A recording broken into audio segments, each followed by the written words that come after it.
see. So because the cell membrane is a phospholipid bilayer, there's many fatty acids in a cell membrane. Yeah. And if you've got, say, a bunch of reactive oxygen species getting formed, and or you've got low antioxidant capacity, like glutathione depletion, and you've got, say, a bunch of polyunsaturated fatty acids in the membrane, especially right next to each other, if you light a Yeah. match because the fire department is too busy to put it out and it hits one of those, it can then ignite the ones adjacent to it, and basically like a chain reaction.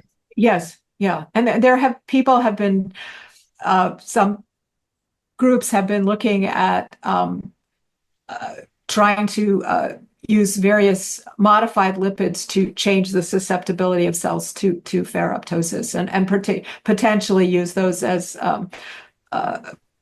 treatment approaches to treatment. So lipids that are less likely to be oxidized and built, yeah, sort of enriching membranes. So that relates back to your earlier question I see. that about whether people have different levels. There have been some groups that have been working on enriching membranes, mostly in cell culture. I think there have been some animal studies with lipids that are less likely to be oxidized. I see. So it sounds like people in vitro, in petri dish experiments, they have played with changing, say, the saturated to unsaturated fatty acid composition of membranes and seeing what the consequences are for the production of these toxic compounds. Yes. Yeah. And so the prediction would be, to tell me if this is true, the prediction would be the higher the percentage of unsaturated, especially polyunsaturated fatty acids in the cell membrane, the more lipid peroxidation byproducts that you'd expect to be produced from reactive oxygen species. Yeah. Yes. Yeah. Okay.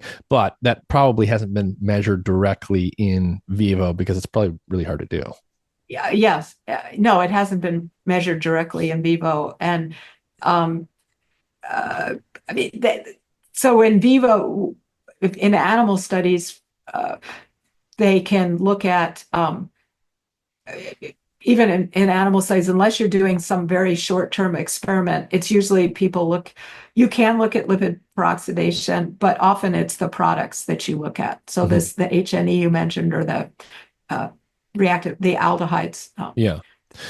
And these toxic compounds, 4-HNE, MDA, where else do they show up? Are some of these things like I think that some of these things are found in cigarette smoke, for example.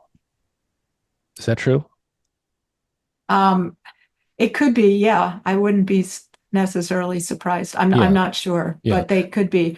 Acrolein is certainly found in various other sources. I think even there was something a few years ago about it being in some food sources. Yeah, but in any case, these lipid peroxidation byproducts, we should just basically think nasty compounds that break stuff.